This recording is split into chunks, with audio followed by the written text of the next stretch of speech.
Ever since Mermail Tsunami the Fire King build in our live duel, you guys have been tiding for a Mermail deck profile. Get it? Tide, Tsunami? Alright, there's more to come, I'm telling you guys. And if you guys want to see the Fire King versus Mermail live duel, then go ahead and click on that annotation. It's also going to be a Fire King deck profile for the guys that want to heat it up and see the Mermail deck's counterpart. For the people that are waiting for the new wave, then here you go. I'm TheCaliEffect, and if you guys want to see more videos like this, then destroy that subscribe button. But more importantly, you can surf that notification bell because, well, we just too strong. Without further ado, I present to you a HM4 deck profile for the February 2018 Forbidden List. Alright, you guys got that one? HM4, because HM4 is Surf. I was hoping it's not Strength. I'm pretty sure it's Surf. I hope it's not Strength. Now, opening up into the deck, actually, before we get to the deck, let's talk about this deck's stats. Mermail has pretty high attack, pretty high defense, and a lot of power, but what it lacks is consistency, because consistency will kill this deck. Being able to search your bigger guys, your level 7 guys, is probably more important now than ever before. And until we get our new Mermail link, it's pretty hard to do. So I'm going to have to restrict this deck to just local levels. I'm not saying that it can't top a regional here and there. I'm just saying that it might be a little harder for it to do so. And it's just a really good deck though overall. So opening into the monsters, we run 3 copies of Mermail Abyss Megalo. Max out on this card because you want to see it. It is your only, it's half of your discard outlets, 3 of your 6, and it's your OTK card. You special summon it by discarding 2 waters. You contribute a water monster for it to attack twice, and when it's special summoned due to its own effect, you can add an Abyss spell or trap card from your deck to your hand. This card can trigger up to 3 water monsters effects in one single turn. That's why it's so good, but it does require a huge cost to be able to get them, mainly 3 water monsters. Next is 3 copies of Mermail Abyss Teus. Teus is the best card of the deck, hands down. Unfortunately, Teus is not searchable until we get our new Mermail Link monster, but what it does is that you can discard 1 water monster to special summon itself to the side of the field, and then add 1 level 4 lower Mermail monster from your deck to your hand. The reason why it's so good is because not only does it search us and replace itself by discarding a water monster, it searches the discarded, basically a replenishment for its discarded water counterpart. It also allows us to dig deeper into our deck for our combos, and it still gives us the requirement of discarding a water monster, triggering our water monster's effects. Next, for our level 4 guys, we run 1 copy of Mermail Abyss Pike. He's really good to be used as a Zodiac Trident. What you do is you special summon him to your side of the field for Abyss Sphere, and then you use this effect to pay cost, discarding infantry from your hand to the graveyard. Now, you won't be able to resolve Pike's effect to search a card from your deck to your hand, but you still will be able to destroy a card on the field since infantry was paid for cost. And then 1 copy of Mermail Abyss Mander. This card is really good. It turns your 4s into 5s, even though you don't need to do that, but it turns your 3s into 4s, and it turns your 7s into 8s for those quick Xseed plays. 1 copy of Abyss Dying. Now, this is the new addition to the deck. I feel like this card only gets more and more powerful when the new Mermail Link monster comes out. Main reason because if it's added from your graveyard or deck to your hand by a card effect, you can special summon it to your side of the field. More importantly, if it's special summoned to your side of the field by the effect of a Mermail Effect monster, you can target 1 level 3 or lower Mermail monster in your graveyard and special summon it to your side of the field. Now, the sad part is that, yes, this card can miss timing, so it kind of, I mean, like, I hate that, because if it didn't, it'd be so many more awesome combos, but the more important part is that you can only use 1 of these effects once per turn, so it is a little bit limited, but it's still an awesome card. Worst case scenario, Mermail Abyss Pike becomes a 1-card Mistar Boy, and so does Abyss Teus, so it's a really good card.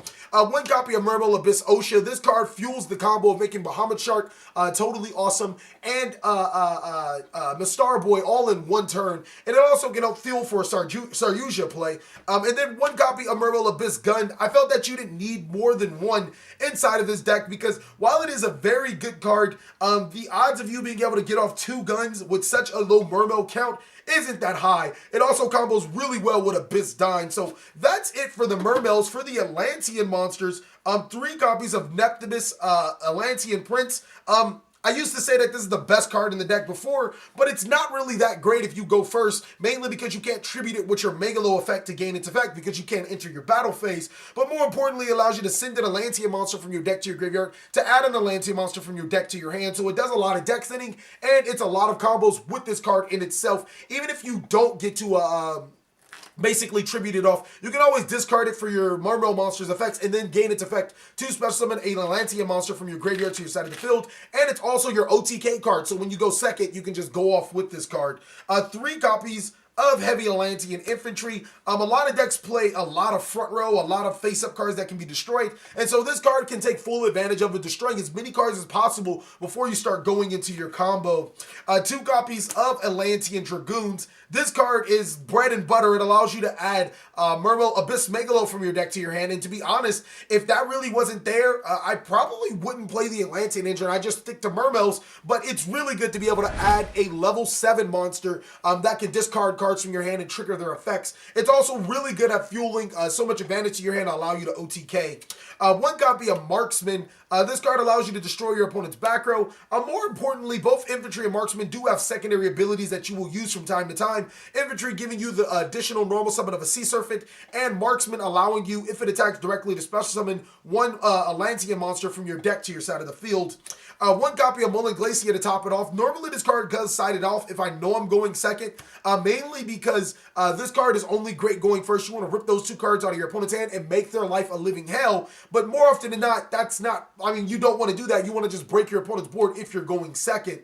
And then 1 copy of Deep Sea Diva to get you quick access to the Neptibus. Now, to be honest with you guys, I think Deep Sea Diva is a lot less powerful because we have so many ways to special summon Neptibus to our side of the field. And we, you know, special summoning Deep Sea Diva won't gain you its effect. But that's also why we play 3 Infantry, because special summoning the Infantry will give you the normal summon of the Deep Sea Diva. So that is it for the Atlanteans and the Mermail monsters that we play.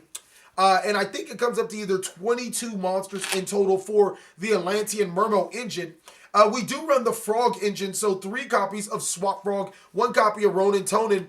This deck has a hard time getting rid of discard or having discard outlets, and not only does this card fulfill the condition of having discard outlets, but it allows you to bait out your opponent's hand traps by either forcing them to hit this card or make the Totally Awesome, and then now your opponent's in for trouble because now you can negate the card and go for your OTK or your big board. To complement that, we actually run 1 copy of Aqua Spirit and 1 copy of Christian Rosenex. Aqua Spirit is, it's a pretty good card. It's not as good as it used to be. It provides monsters on your side of the field, oftentimes to help you fuel additional Link or Exceed plays. So does Christian Rosenex. This card actually is a 2-card combo that I'll show you guys at the end of the video that is more, it does what Aqua Spirit did, but better inside of this deck. So that's it for for those monsters. And then lastly, I don't run any hand traps in the main board. I just want to break your board. I don't care about you making your board. I run 3 copies of Gamseel the Sea Turtle Kaiju.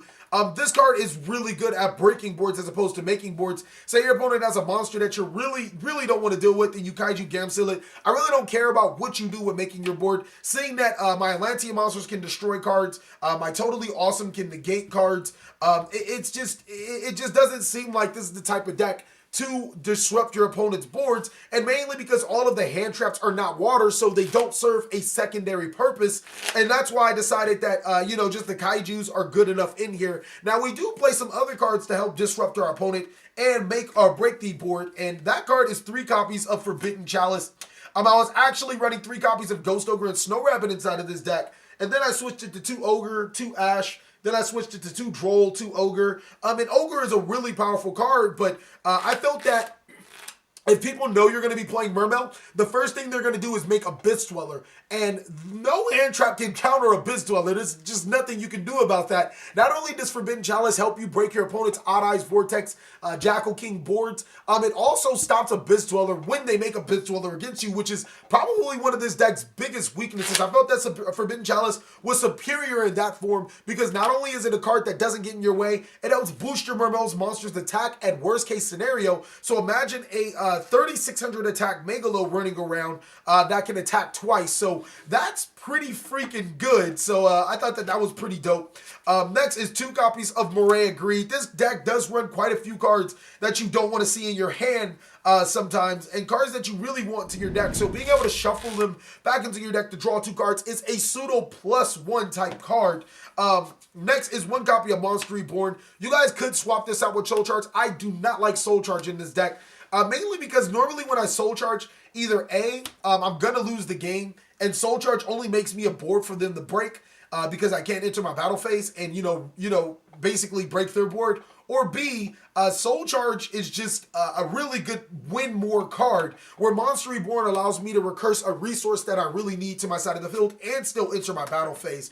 1 copy of Abyss Skella Mizushi. This is for the OTK combo. You search it through Megalo and it negates spell effects. Not too great against Pendulum Magician because they'll just activate a skill and this card immediately goes to the graveyard. 1 copy of 1 for 1, basically to get into your Neptibus. And then lastly, Abyss Sphere, also searchable by your Megalo, and is a really good combo piece. Now, that is it for the main board at 40 cards. I did a pretty good job keeping this at 40. For the extra deck, 1 copy of Abyss Gaios. This card's really nasty good. First of all, level 5 or higher monsters can't attack, so if you make it against True Draco, they're going to have a hard time dealing with this card, especially if you equip it with your Abyss spell card.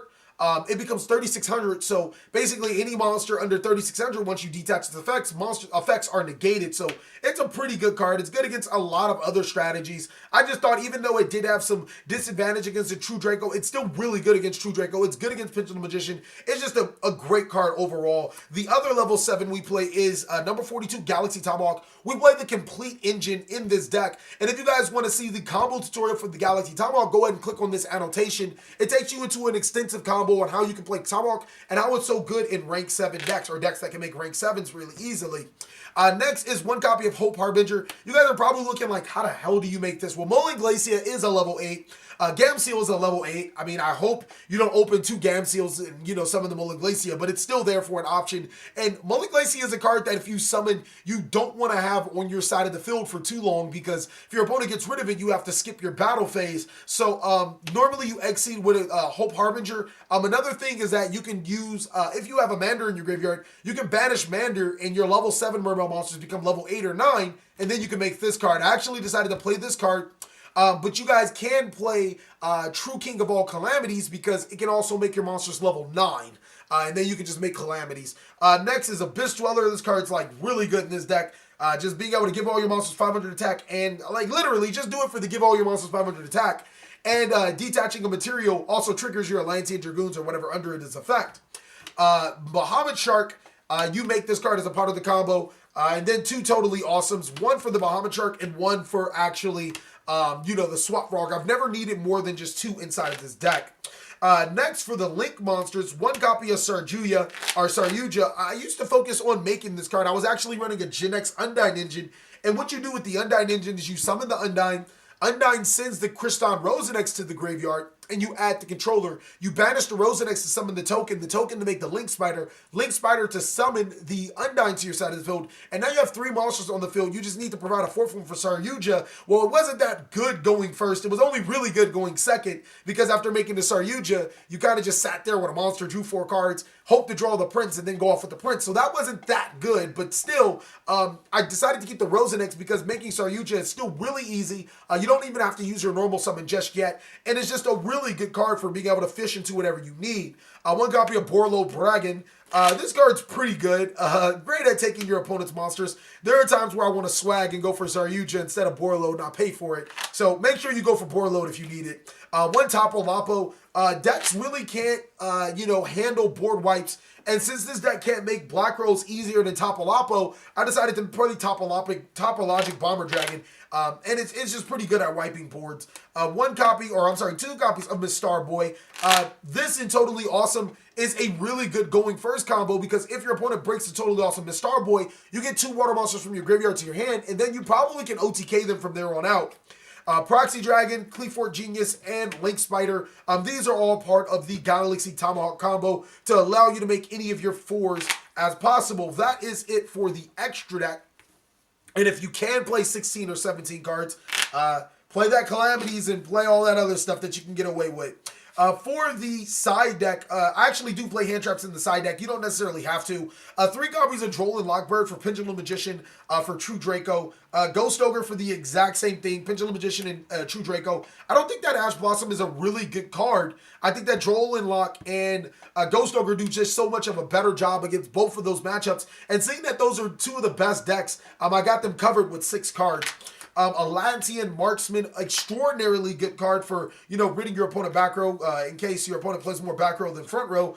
Twin Twisters, you guys could take these out for Cosmic Cyclones. I'm actually leaning more towards Cosmic Cyclones because while it only hits 1 card, it does hit Pendulum Magician and True Draco harder than Twin Twisters would. 2 copies of Chaos Hunter for Trickstar, and then my spicy tech in case I do go first against Pendulum Magician. 3 copies of Anti-Spell Fragrance because we don't need our spell and trap cards more than they do. This deck is really good at, just drowning the opponent with your resources. I know I say a lot of stuff puns really well, but I'm going to show you guys a quick combo that'll probably pique you guys' interest. It's a really awesome combo. And that's really all I have for the combos. If you guys want to see more combos, I have other deck profiles with combo tutorials at the end, and that will help you along the way. Okay, so the only genuine new combo to this deck that I want to talk about literally is a 2-card combo. It requires Mermail Abyss and Christian Rosenex. Now, normally with this combo, you needed to play Aqua Spirit, Abyss and an additional water monster, but this combo does even better than what the Aqua Spirit combo does. What you're going to eventually make is the Bahamut Shark Toadally Awesome Mistar Boy just off of these 2 cards, which is extremely good. And once we get our Link monster, I think we should really focus on playing more copies of Christian Rosenex, but not necessarily right now. What you are going to do is special summon the Teus. I know I'm working with a small frame, but I want you guys to just work with me. Special summon the Teus by discarding the Rosenex. Then TheCaliEffect will activate to add the Mermail Abyss Mander from your, Mermail Abyss Osha from your deck to your hand. Normal summon the Osha and then use Osha's effect, sending the Abyss Teus to the graveyard, but not before special summoning 2 Mermail monsters to your side of the field. So I'm going to summon these 2 monsters to my side of the field. And now you're going to activate the Rosenex effect, banishing itself to special summon a token to your side of the field. We're just going to use this for a token. Now what you have is basically the exact board that you need to make the combo. You're going to use the Abyssmander and the token to make Mistar Boy, and then you're going to banish the Abyssmander as well. Let me put these cards sideways.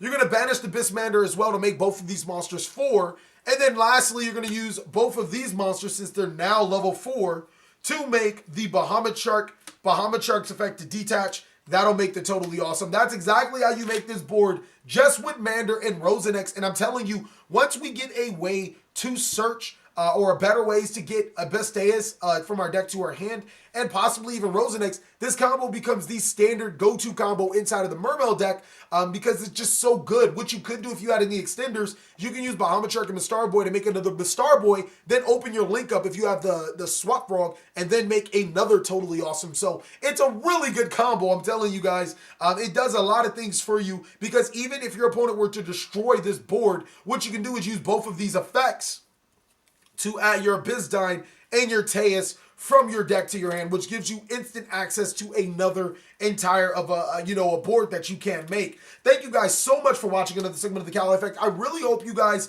enjoyed this Mermail deck profile. I do have that Blue Eyes Chaos Max deck profile still for you guys. Let's just go ahead and get this video to a like, as many likes as possible. We're going to shoot low. We're going to shoot for 100 likes, but I know you guys love Mermail. If we can get over 100 likes, it lets me know that I should continue doing Mermail deck profiles. Thank you guys again so much for watching. Please like, comment, subscribe, but most of all, enjoy.